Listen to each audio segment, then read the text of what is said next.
Tardes. Buenas tardes.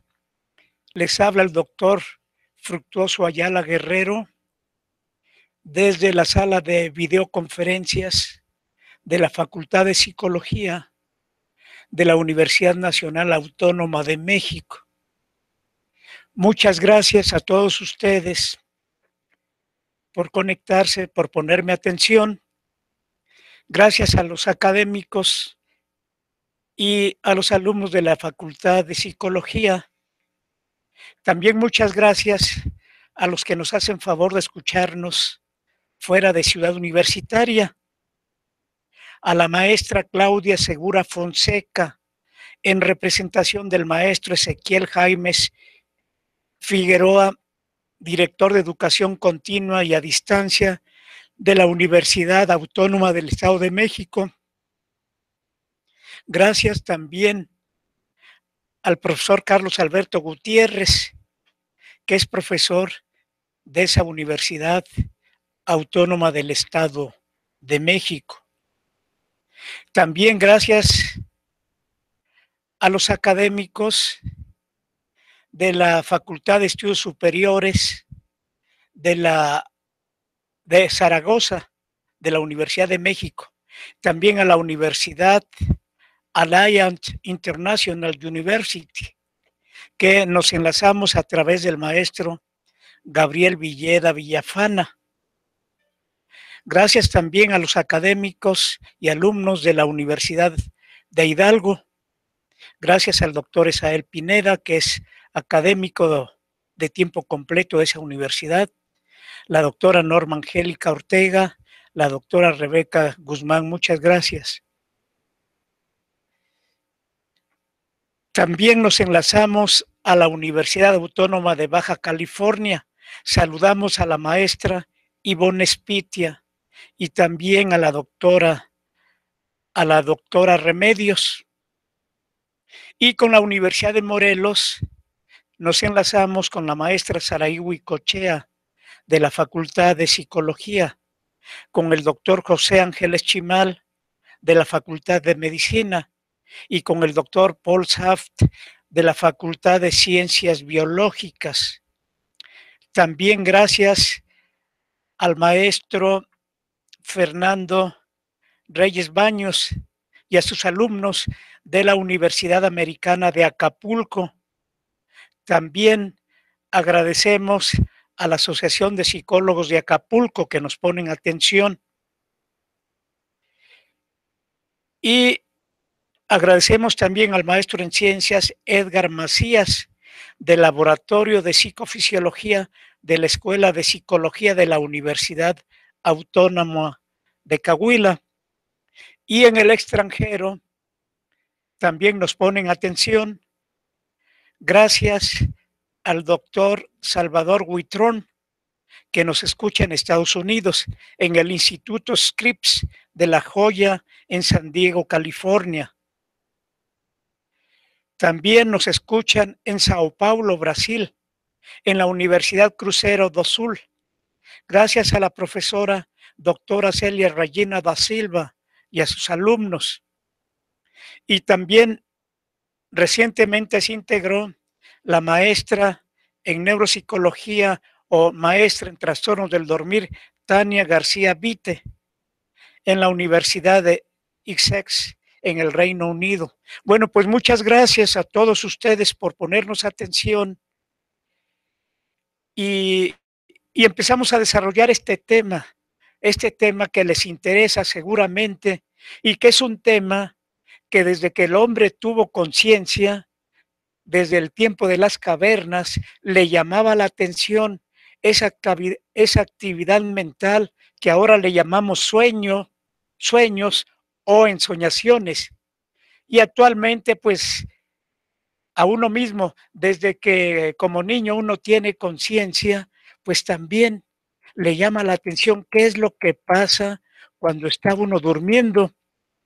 A veces son sueños placenteros, a veces son terroríficos, pero no dejan de llamar la atención y buscamos alguna explicación una explicación que desde tiempos remotos ya trataban de entender qué, qué significaban los sueños, qué significa esa actividad mental misteriosa que se presenta mientras dormimos. En la antigüedad consideraban a este tipo de actividad mental, es decir, a los sueños o ensoñaciones, como algo mágico. A veces lo consideraban con un medio, como un método para comunicarse con el más allá, con familiares que ya habían muerto. O también se utilizaban para adivinar el futuro. Los reyes, los faraones tenían ahí sus especialistas para interpretar los sueños y en función de eso hacían planes de trabajo a futuro. Entonces, se basaban mucho en estos especialistas.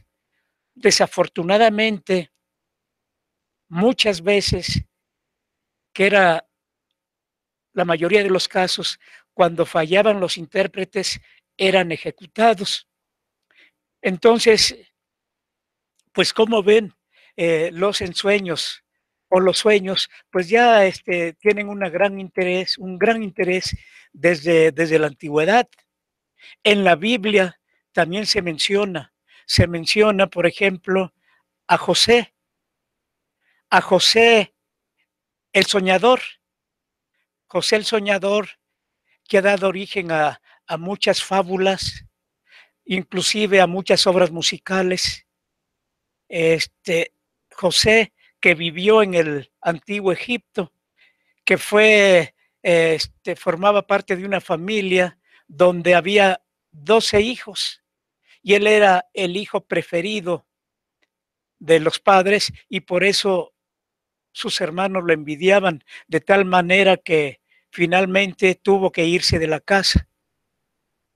Pero José, según dice la Biblia, el Antiguo Testamento, interpretó los sueños del faraón allá en Egipto. Este faraón soñaba que del río Nilo salían vacas bien alimentadas, gordas, pero posteriormente aparecían otras vacas flacas muriéndose. Entonces le preocupó eh, el significado de este sueño y para eso recurrió a José, y entonces él interpretó el sueño de la siguiente manera, indicando que las vacas gordas significaban prosperidad, que en aquel entonces, en el Egipto de entonces, pues era un país que estaba en un progreso ascendente, había bienes para todo mundo, había alimentos para todo mundo. Sin embargo, en el futuro iba a haber un periodo de sequía donde el ganado se iba a morir, las cosechas iban a escasear, entonces se iba a presentar hambruna, iba a haber una escasez que podría afectar a la humanidad de aquel entonces. Así que con esta interpretación, el faraón, previendo un desastre, pues tomó las medidas adecuadas y evitó que esto fuera un desastre. Bueno, como ven, hay muchas explicaciones en relación con lo que soñamos. La mayoría de esas explicaciones, pues, son mágicas o son mitos que la gente tiende a creer en la mitología. Entonces, a veces le gusta que le cuenten historias, le cuenten los sueños de historias así fabulosas. Eh, pero luego vino otra época donde algunos sueños coincidían con hechos que se presentaban posteriormente. Así, por ejemplo, se indica que un soñante, mientras dormía, detectó que el Titanic, el barco que supuestamente nunca podría hundirse, este soñante pues percibió entre sus sueños que iba a haber un desastre con este superbarco. Y entonces, tomando en cuenta su sueño, pues tuvo miedo, no se embarcó y afortunadamente para él, pues su sueño coincidió con la realidad. Ustedes saben lo que pasó con el Titanic, naufragó, se hundió y hubo centenares, millares de muertos. Entonces, a este se le consideraba como, o se le consideró como un sueño premonitorio. Así que los sueños premonitorios se definen como aquellos sueños que posteriormente se van a manifestar como hechos reales. Si alguien sueña algo, probablemente eso se va a presentar en la realidad en el tiempo futuro. Y en ese sentido, pues ya les platiqué lo que pasó con el Titanic. También se cuenta que uno de los presidentes de Estados Unidos, Abraham Lincoln, soñó su muerte. Soñó que veía un féretro y se acercaba y dentro estaba él, ya muerto. Bueno, después de ese sueño, al poco tiempo, pues se presentó su muerte y fue asesinado. Entonces, noten ahí también existe esa relación entre lo soñado y un hecho que se presentó posteriormente. Y así hay más relatos, pero estos que les acabo de mencionar son los que más sobresalen. Hay otro muy, muy importante de un químico alemán, Augusto Kekulé. Este químico alemán que además de profesor era investigador en la química teórica, pues tenía en mente por mucho tiempo buscando la molécula del benceno. La molécula del benceno está constituida por carbono e hidrógeno. Entonces, en aquel tiempo, en el siglo de los 1800, pues no se conocía la molécula del benceno, que es fundamental para la química orgánica. Pero en uno de sus sueños, pues él percibió una víbora, soñaba una víbora que se mordía la cola y en base a eso, pues pensó que el benceno tenía una molécula de tales características que semejaban a esta víbora que soñó mordiéndose la cola en forma de círculo. Posteriormente, al despertar y al irse al laboratorio a base de sus experimentos, pues efectivamente ese sueño lo condujo a describir la molécula del benceno. Y entonces, pues gracias a eso, la química orgánica dio un paso importante en relación con la estructura molecular. Y entonces ahí ven en pantalla una imagen de un sello conmemorativo de el 154 aniversario del nacimiento de Augusto Kekulé. Ahí lo ven. Entonces la imagen de 1979, la imagen de el rostro de Kekulé, y a un lado está la molécula de benceno que gracias a su sueño él integró. Ahí ven nuevamente a Kekulé arriba en la imagen y abajo otro sello conmemorativo con la molécula del benceno. Ahí ven los 6 carbonos y los hidrógenos que rodean o que están unidos a estos carbonos. Ahora, esta actividad mental que ha llamado mucha la atención y como ya les decía, ha dado origen a explicaciones de tipo mágico, pues a veces son sueños que se acercan a la realidad, a veces son sueños placenteros. El soñante está feliz mientras percibe esa actividad mental, pero a veces, y ustedes son testigos, los sueños tienen un contenido de terror, terrorífico, como ilustramos en esta imagen. Entonces, en ese caso, los sueños ya son calificados como pesadillas. Pesadillas, el término se acuñó porque a veces el soñante siente que algo pesa sobre su vientre y que no lo deja mover. De ahí se acuñó el término de pesadilla. Entonces, a veces, pues estos sueños son terroríficos y tienen tal contenido de realidad que el durmiente cree que es cierto todo lo que está sucediendo durante su sueño. Tanto que al despertar dice, gracias, afortunadamente todo era un sueño. Ahí ven una pintura de Johann Heinrich Füssli, que es era un pintor suizo y pintó precisamente a propósito de las pesadillas esta pintura que ven ahí, una mujer durmiendo encima un monstruo que no la deja respirar, no la deja mover porque pesa, ni siquiera por más que se mueva la pesadilla sigue ahí y en el lado izquierdo ven la imagen de una yegua.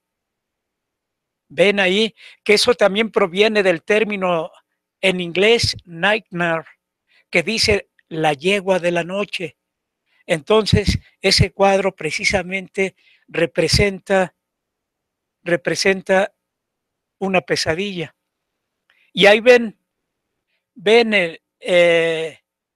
en esa foto, más bien es una pintura, un retrato de, hecho por James Norton de esta persona que hizo la pintura que les mostré hace rato de Johann Heinrich Füssli.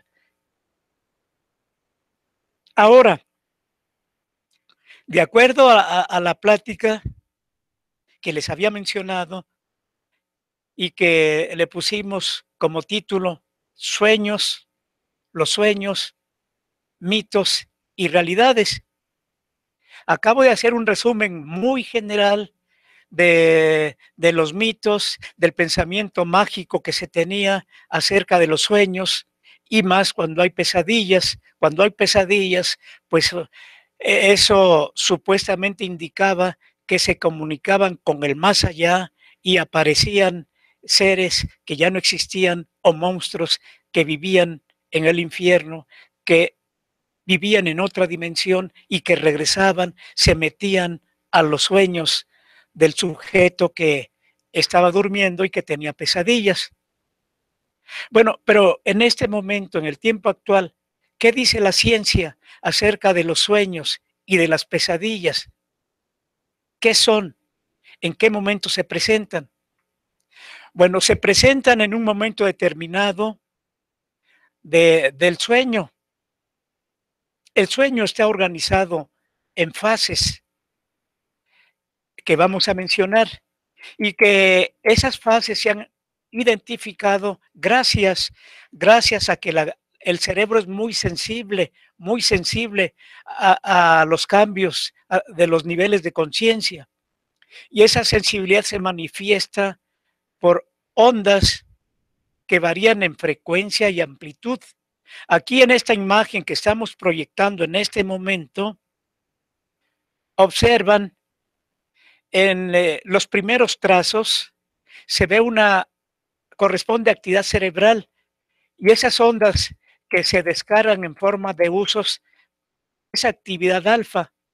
Cuando está presente esa actividad alfa, esas ondas alfa, este, eso nos indica que el sujeto está despierto y con los ojos cerrados, es decir, está en vigilia pasiva, vigilia tranquila.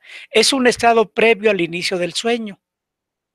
Entonces nada más resaltamos la actividad cerebral, porque abajo hay otras variables fisiológicas, como actividad muscular, cardíaca, respiratoria, pero por el objetivo de esta plática no vamos a poner atención en las otras variables fisiológicas, sino únicamente en la actividad cerebral.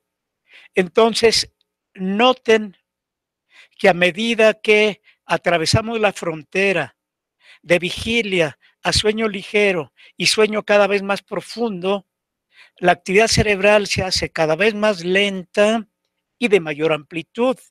En esta imagen que les puse ya no existen las ondas alfa, existen ondas un poco más lentas y de mayor amplitud, y estamos ya en las primeras etapas de sueño, sueño ligero.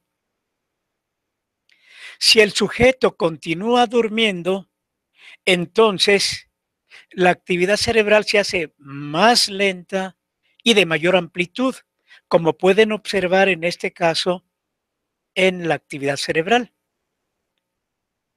Después de cierto tiempo de que empezamos a dormir, en promedio son 90 minutos, después de que la actividad cerebral se, se va haciendo más lenta y de mayor amplitud, que indica que el sueño es cada vez más profundo, cambia la actividad cerebral.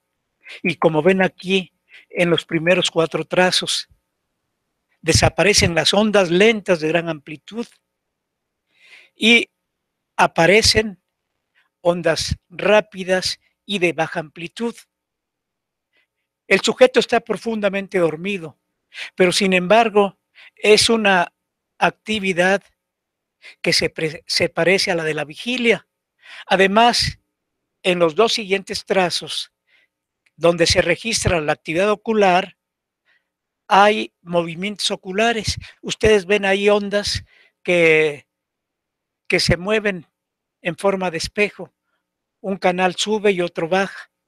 Bueno, estamos en la fase MOR o de movimientos oculares rápidos, y también se le llama la fase de los sueños, la fase de las ensoñaciones, porque es durante este periodo, durante la fase de sueño MOR, que se presenta la mayor cantidad de ensoñaciones, que originalmente cuando se describió esta fase, se decía que todos los sueños se presentaban en esta fase. Sin embargo, ya con información posterior, con hallazgos obtenidos con diferentes tecnologías, se ha detectado que en esta fase se presenta, sí, la mayor cantidad de ensoñaciones, alrededor del 80%, pero cierta parte se presenta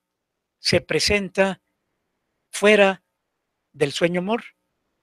De hecho, cuando empezamos a dormir, y ustedes son testigos, se presentan algunas percepciones, algunas visiones o algunos sonidos.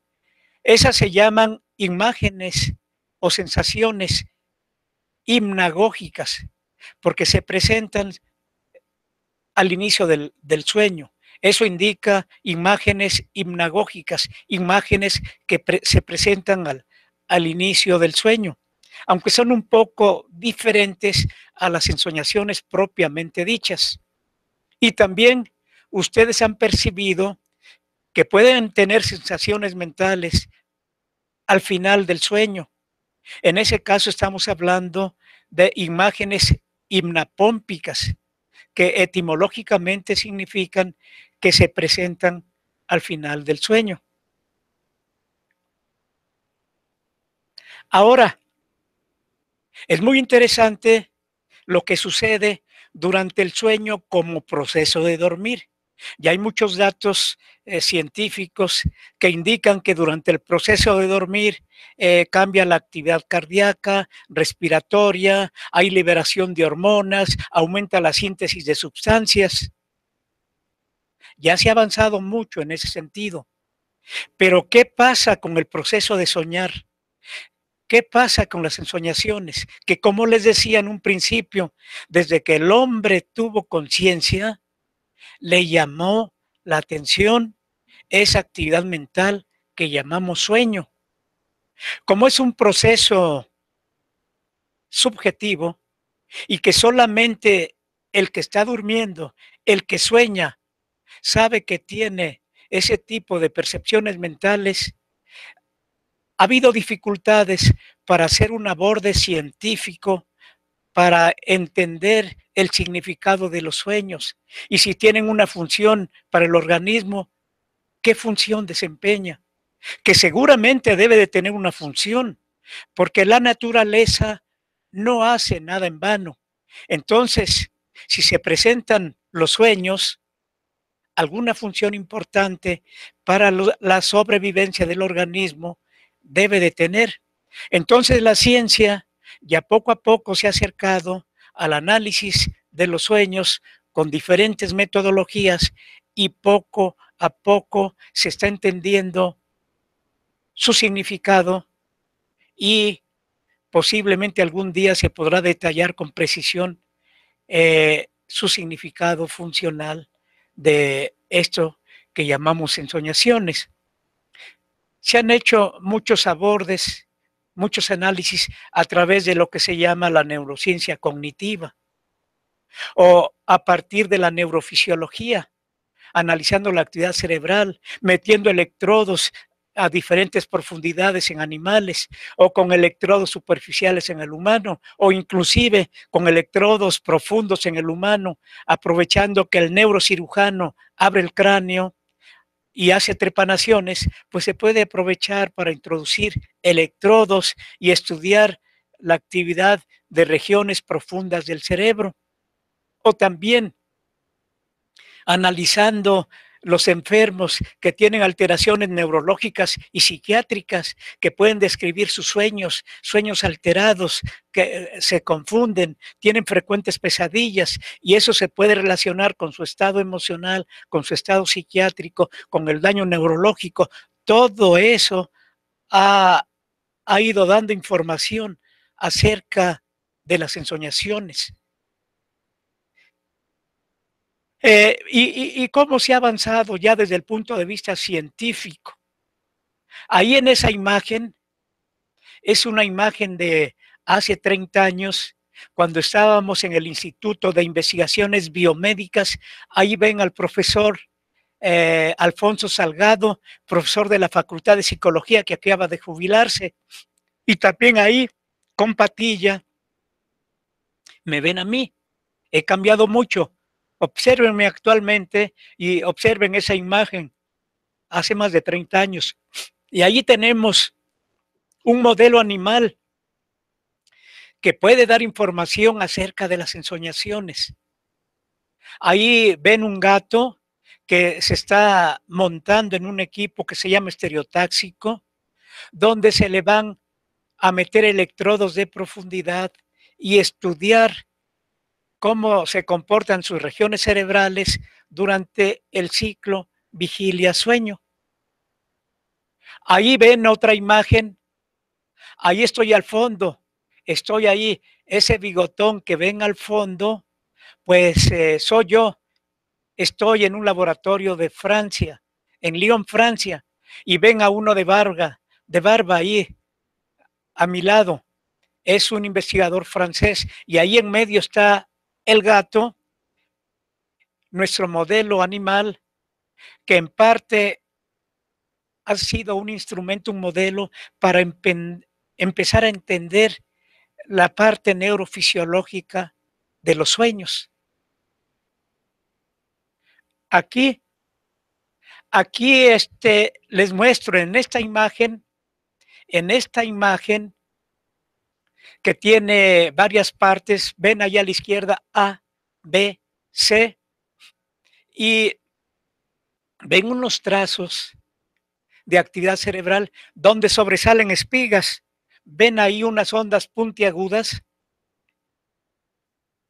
que salen en los trazos, que se llaman ondas pontogenículo occipitales. Se llaman así porque se registran en el puente. El puente es una parte del tronco cerebral. Eh, También se registran en el cuerpo geniculado lateral. Esta estructura forma parte de la vía visual y también se registran en la corteza occipital. De ahí el término ondas PGO u ondas o espigas pontogenículo occipitales. Bueno, pero ¿qué tienen que ver estas ondas con los sueños? Bueno, estas ondas se generan en marcapasos que están en el puente, en el tronco cerebral, conjuntos de neuronas que se activan cada vez que se entra al sueño MOR o un poquito antes de que se entre al sueño, a la fase de sueño de las ensoñaciones, se disparan y estas ascienden hacia los hemisferios cerebrales, hacia la corteza visual, bombardean a todos los hemisferios cerebrales y se supone, de acuerdo a una teoría de Hobson y McCarley, que estas ondas son el substrato neurofisiológico que al estimular diferentes áreas cerebrales, áreas donde se guardan los recuerdos, como es el hipocampo, la amígdala, donde se controlan las emociones, y otras áreas donde está almacenada la información que aprendimos y almacenamos mientras estamos despiertos. Pues bien, cuando estamos dormidos, al ser activadas por estas ondas, surgen los recuerdos, aparecen las imágenes gracias a la estimulación, y esto puede dar origen y explicarse neurofisiológicamente hablando el origen de los sueños.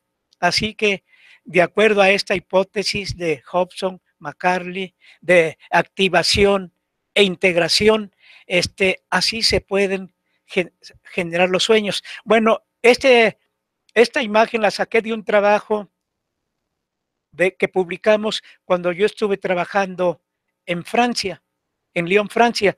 Y en este caso, lo que hacíamos era inhibir experimentalmente estas ondas PGO por medio de unos electrodos que producían frío. La punta de estos electrodos la introducíamos en la vía por donde se transportan estas ondas PGO, de tal manera que con el frío bloqueábamos la presencia de estas ondas transitoriamente, y al ascender la temperatura reaparecían otra vez estas ondas. Bueno, ¿qué significado pudiera tener esto? Bueno, si realmente estas ondas son las que generan, las responsables de los sueños, si uno inhibe, como en este caso, con frío, la presencia de estas ondas, puede estar presente la fase de sueño MOR, es decir, la fase de los sueños, pero sin la actividad mental que se llaman ensoñaciones. Esto es muy, muy interesante. En el humano, pues esto no se puede hacer. Esto experimentalmente se ha hecho en el gato principalmente. Pero ¿cómo sabemos si realmente estas ondas forman parte del mecanismo que da origen a los sueños, si no sabemos si los gatos realmente sueñan? Bueno, por allí hay un modelo experimental de gato del grupo DUV y también de Morrison en Estados Unidos, donde lesionando una parte del tronco cerebral, aquel conjunto de neuronas que cuando dormimos inhiben la actividad muscular y por eso no podemos movernos para incorporarnos y actuar lo que estamos soñando, salvo algunos pacientes que tienen el trastorno que se llama trastorno conductual del sueño-humor, donde ellos sí, cuando están soñando, se incorporan y actúan lo que están soñando. En general, pues esto no se presenta. No se presenta porque ustedes recuerden que pueden soñar, pero no se levantan. Y esto es una especie de protección de la naturaleza, porque si nosotros actuáramos lo que estamos soñando, pudiéramos correr peligro de lesionarnos o lesionar a la persona que esté cerca de nosotros. Bueno, en el caso del gato, al lesionar la parte que produce inactivación muscular en la fase de los sueños, el gato se incorpora. Todos los elementos que constituyen el sueño moro en el gato están presentes, menos la atonía muscular, porque está presente la actividad muscular, el gato se incorpora, tiene los ojos cerrados y adopta unas conductas como de ataque o como de huida. Entonces, esa conducta indica que en su mente, pues, el contenido le indica que algo está percibiendo, algo que solamente el cerebro del gato puede, puede contener. Entonces, aquí ven en esta imagen, ven un corte sagital de un cerebro. Ahí sí es de un cerebro humano. Y ahí noten el puente abajo y luego está una parte de la vía visual el cuerpo geliculado lateral en medio y arriba está la corteza occipital y noten, ahí están las ondas pontogenículo occipital. Pero esto es un esquema porque realmente en el humano todavía no se registran esas ondas pontogenículo occipital porque hay ciertas reglas que no permiten hacer experimentos en el humano, abrir el cráneo y introducir electrodos para detectar la presencia de estas ondas y correlacionarlas con, con su sueño. Pero es muy posible que existan estas ondas en el humano. ¿Por qué? Porque en primates no humanos, en monos, se han detectado ya estas ondas durante el sueño amor. Ahí sí, en los monos, no, en los primates no humanos, pues sí, se permite meter electrodos de profundidad y se han metido electrodos en el puente, en el cuerpo geniculado lateral y en la corteza occipital y efectivamente tienen estas ondas ponto genículo occipital que son los elementos que desde el punto de vista neurofisiológico hipotéticamente están relacionados con las ensoñaciones. Ahora, el avance de la ciencia y la tecnología pues ha permitido analizar la actividad cerebral sin tener que meterse, sin tener que hacer trepanaciones en el cráneo y meter electrodos de profundidad para analizar la actividad cerebral, gracias a la resonancia magnética. Entonces, con la resonancia magnética se está dando un paso muy importante para ver qué regiones cerebrales se activan mientras se está soñando.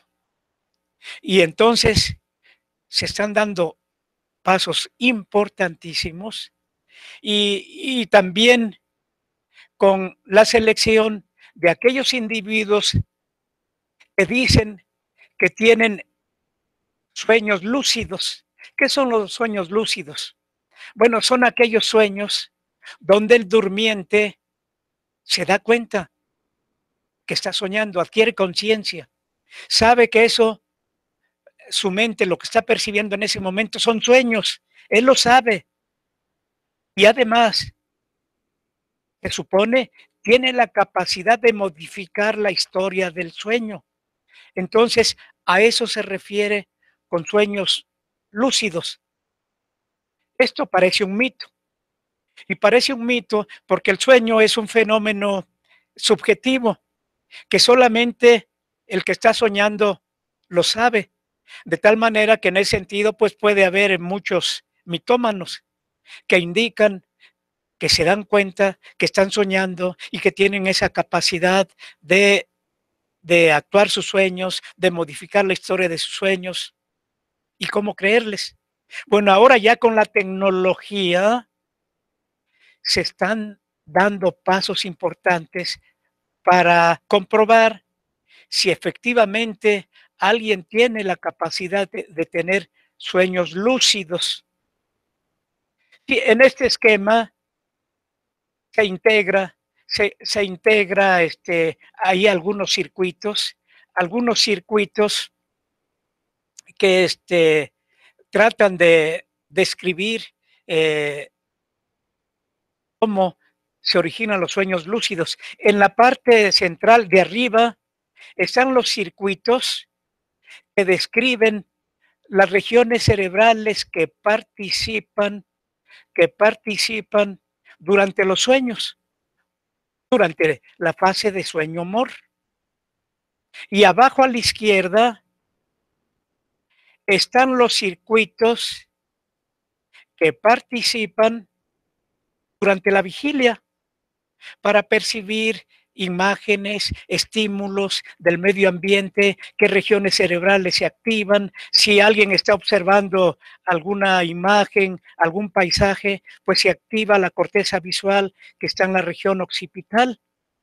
Entonces se activa en vigilia y también se activa mientras uno está soñando y que eh, tiene uno sueños de tipo visual. Y abajo a la izquierda está un circuito obtenido de una persona que supuestamente tiene sueños lúcidos.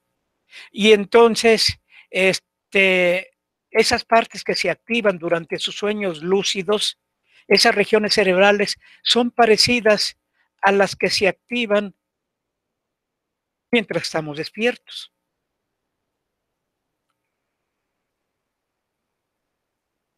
Entonces, gracias a la tecnología, gracias a la presencia de estos sueños lúcidos, pues ya nos estamos acercando a entender, cuando menos, las regiones cerebrales que participan para que se presenten los sueños, para ver qué tipo de sueños, cuando son de tipo visual, que es la mayoría que se presenta en los humanos, porque se considera al humano como un animal visual, porque su sistema visual está muy desarrollado y eso se refleja en los sueños. La mayoría de los sueños, como ustedes saben, son de tipo visual. Ahora, los sueños lúcidos también tienen una larga historia, ya hace más de 2 siglos que se acuñó el término de sueños lúcidos. Fue por el francés Léon Derby de Saint-Denis. Él acuñó el término de sueños lúcidos. Inclusive escribió un sueño que se llama en español Los sueños y los medios o métodos para dirigirlos. Entonces, él él acuñó ese término de los sueños lúcidos y aquí ven el libro, la portada del libro de este investigador, pintor, filósofo, que escribió ese libro de sueños lúcidos. Ahí ven la imagen de la portada del libro. Y ahí ven a este investigador, León Derbey de Saint-Denis, es el que está en la foto a la derecha, porque está el que está bien, también fue uno de los pioneros de, del estudio de los sueños lúcidos. Ese es Frederick van Eden. Ahora, les decía, con la tecnología, ahí ven en la imagen un esquema bajada de internet de una persona que supuestamente tiene sueños lúcidos y se va a meter al resonador, se va a meter al aparato de resonancia magnética donde por medio de las técnicas de resonancia magnética funcional se va a analizar qué partes del cerebro se activan después de ciertas tareas.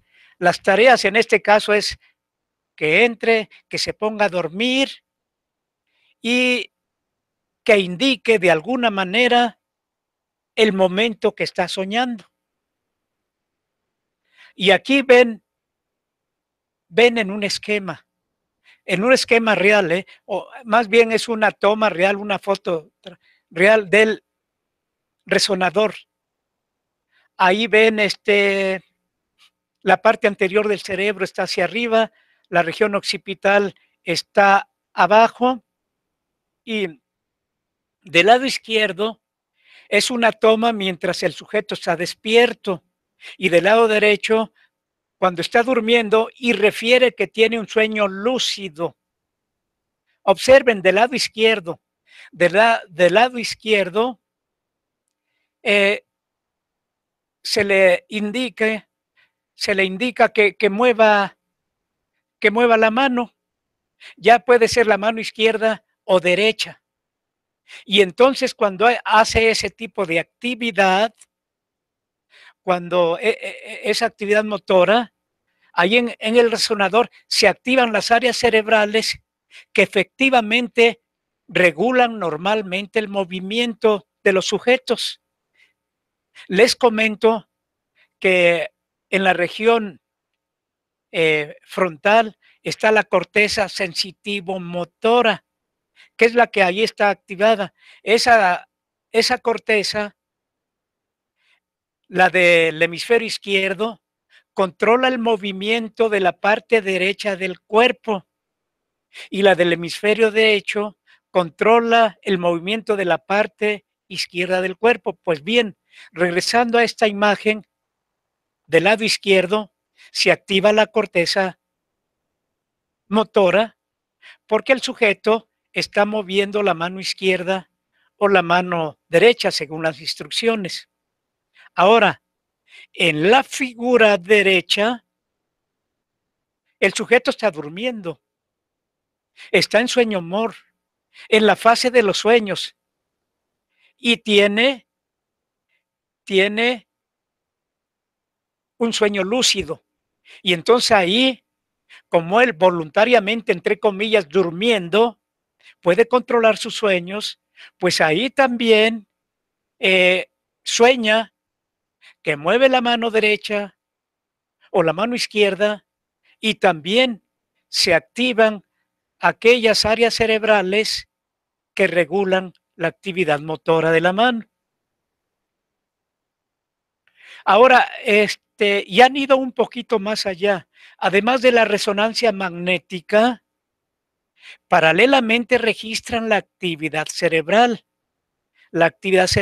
y efectivamente confirman que la actividad cerebral se encuentra en un nivel de sueño determinado. Y en las imágenes anteriores que les mostré, pues efectivamente la actividad cerebral indicaba que el sujeto estaba en el sueño mor, tenía la actividad cerebral rápida de baja amplitud y además había movimientos oculares rápidos. Aquí en esta imagen están viendo, arriba está la actividad cerebral, ahí donde dice eje, y arriba indica, mueve la mano izquierda, mueve la mano derecha en inglés, o también se puede comunicar en los dos canales de en medio, moviendo hacia la izquierda, a la derecha, hacia la izquierda, a la derecha, los movimientos oculares de manera voluntaria, estando dormido en este sujeto que tiene sueños lúcidos. Y aquí pues es una figura también más complicada, compuesta de todos los elementos que les acabo de mencionar, registrando la actividad cerebral para detectar en qué fase de sueño está el durmiente, además haciendo tomas de resonancia magnética para ver qué regiones cerebrales se activan durante el sueño, durante los sueños lúcidos, y entonces en esta imagen se integra lo que les acabo de explicar. Ahora, ya con esto, de que poco a poco se van identificando regiones cerebrales que participan durante la actividad mental que llamamos sueño, pues también sigue habiendo muchas dudas, muchas preguntas. En un principio les dije que la naturaleza no crea nada en vano.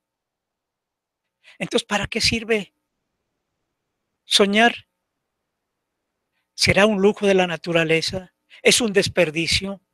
Parece ser que ya empieza a haber respuestas, porque haciendo un estudio de una gran cantidad de sueños, se ha visto que más del 80% tiene un contenido de amenaza. Entonces, en ese sentido, una de las posibles funciones del sueño es entrenar al individuo, al cerebro, estar atento a las amenazas que puede percibir en el medio ambiente. Así que durante el sueño, su capacidad para defenderse de las diferentes amenazas se incrementa. Así que una de las funciones del proceso de soñar puede estar en relación con la sobrevivencia de los individuos, pero también puede estar en relación con las funciones ejecutivas, puede estar en relación con la capacidad de planear, de hacer planes para lo que queremos hacer en el futuro, porque también por medio de esta metodología de resonancia magnética, pues se activan áreas cerebrales que mientras estamos despiertos se activan cuando uno está imaginando, porque también hay imágenes de resonancia magnética tomadas durante la vigilia y tomadas durante el sueño amor y tomadas durante la vigilia, mientras el sujeto está imaginando, está dejando volar su imaginación, se activan áreas cerebrales semejantes a las que se activan mientras estamos durmiendo. Ahora también se han metido otras técnicas para entender estados emocionales del durmiente. Otras técnicas como ver la expresión del rostro mientras se duerme. Ustedes han oído la frase que el rostro, la cara, es el espejo del alma, porque a través de la expresión de la cara uno puede representar diferentes estados de ánimo. Pues bien, por ahí se están haciendo estudios para ver la expresión de la cara mientras se duerme. Para eso, pues se hace uso de la gran cantidad de músculos que tiene la cara humana, el rostro humano, que nos permite mostrar diferentes expresiones. Ahí ven la cara de un humano con una gran cantidad de músculos, y a través de esos músculos que unos se relajan, otros se contraen, se expresan diferentes emociones. Esos músculos son controlados por diferentes regiones del cerebro, entre ellas por el sistema límbico. El sistema límbico que está especializado para regular las emociones de miedo, de furia, de agresión, terror, de felicidad. Bueno, ese sistema límbico, a través de diferentes conexiones, a través de cadenas neuronales, llegan y regulan los músculos y de esa manera controlan la expresión de la cara. Entre ellos está el músculo cigomático, que son unos músculos que rodean la boca y otros músculos cercanos ahí, y a través de esos músculos se puede manifestar un estado de alegría, puede haber sonrisa. Entonces, ahí a través de los músculos se manifiesta ese estado de ánimo. O bien, otros músculos que están cerca de los párpados de los ojos, este, también expresan estados de ánimo, enojo, miedo, tristeza. El músculo corrugador, que creo que no se ve en esta imagen. Bueno, pues bien, se están haciendo estudios en durmientes, pero que tienen problemas de estado de ánimo. Esto es con el propósito, si esos estados de ánimo, sobre todo depresión y ansiedad, que se manifiestan normalmente en ellos, que son pacientes, mientras están despiertos, a ver si también se manifiestan mientras están durmiendo. Entonces, se han seleccionado mujeres con depresión y se ponen electrodos para registrar estos músculos durante las diferentes etapas de sueño y sobre todo para ver cómo se manifiestan, cómo se expresan durante el sueño humor. Entonces, como ven, la ciencia está avanzando, está dando diferentes pasos a través de diferentes metodologías para tratar de entender los sueños, esa actividad misteriosa que ha generado una gran cantidad de preguntas y que permanecen todavía en el misterio. Todavía se sigue preguntando el humano, bueno, ¿qué significa el sueño? Los sueños. Algunos, los charlatanes, se han valido de algunas coincidencias que se dan, que a veces un sueño se relaciona con un evento que se va a presentar posteriormente. Pero eso es como sacarse la lotería, porque de un evento que coincide, no toman en cuenta millones y millones que no coinciden. Entonces, algunos charlatanes se han aprovechado para decir que ellos tienen la capacidad de interpretar los sueños y adivinar el futuro a través del análisis de los sueños. Pero como ven, la ciencia, por medio de diferentes caminos, está buscando llegar y poder entender el significado funcional de los sueños. Pues con esto les agradezco que me hayan puesto atención. Hicimos un resumen, una integración de los sueños. Como decía el título, los mitos, que son muchos, la magia que hay en los sueños, pero la realidad, los datos que se están obteniendo, hechos objetivos que a través de la metodología científica nos estamos acercando a encontrar un significado de los sueños, que seguramente tienen un significado importante para los seres vivos. Pues muchas gracias por su atención y hasta la próxima conferencia.